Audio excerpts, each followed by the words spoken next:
नमस्कार. हिंदी मराठी सिटी न्यूजमध्ये आपलं स्वागत आहे. फुलसावंगीतील कोल्ड्रिंक गोडाऊनला भीषण आग, लाखोंचा माल जळून खाक. फुलसावंगी येथील ढाणकी रोडवरील एका कोल्ड्रिंक व पान टपरीच्या गोडाऊनला बुधवारी दुपारी अचानक भीषण आग लागल्याने परिसरात एकच खळबळ उडाली. भर दुपारी धुराचे मोठमोठे लोट आगीच्या ज्वाळा उसळत असल्याचे दिसताच नागरिकांनी घटनास्थळी धाव घेत आग विझवण्याचे प्रयत्न सुरू केले. ही घटना दुपारी सुमारे 12:30 वाजताच्या दरम्यान घडली. वर्दळीच्या ठिकाणी आग लागल्याने काही काळ परिसरात भीतीचे वातावरण निर्माण झाले होते.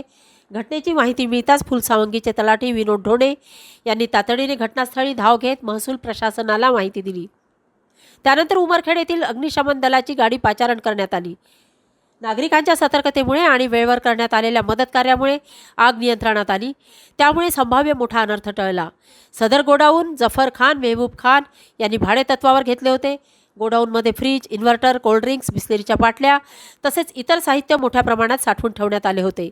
आगीत लाखो रुपयांचा माल जळून खाक झाल्याचा प्राथमिक अंदाज व्यक्त करण्यात येत आहे. सुदैवाने या घटनेत कोणतीही जीवितहानी झाली नाही. मात्र व्यापाऱ्यांचे मोठे आर्थिक नुकसान झाले आहे. आग लागण्याचे नेमके कारण अद्याप स्पष्ट झाले नसून पुढील तपास सुरू आहे.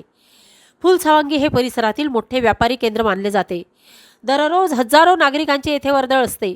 मात्र शहरात कायमस्वरूपी अग्निशमन यंत्रणा नसल्याने नागरिकांनी तीव्र नाराजी व्यक्त केली आहे. भविष्यात अशा घटना टाळण्यासाठी फुलसावंगी शहरासाठी तातडीने मिनी अग्निशमन वाहन उपलब्ध करून द्यावे अशी मागणी नागरिकांकडून होत आहे.